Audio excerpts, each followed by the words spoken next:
هذه وجبة الفطور للطيور التي تعيش حول بيتي، وهذا طبعا كل يوم. سبحان الله سبحان الله، كل يوم أضع لهم هذا الفطور. سبحان الله.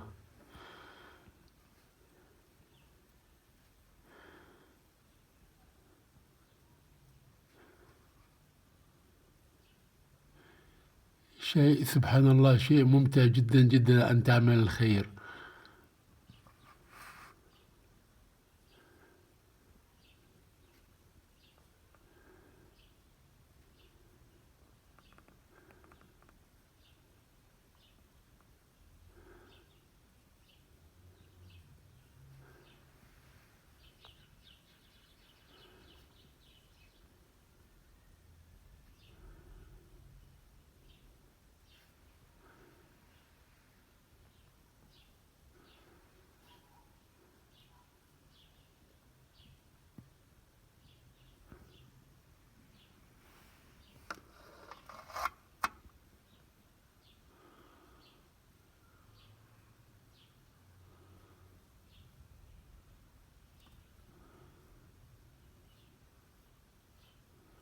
هذه الطيور اعتادت أن تأتي كل صباح لتتناول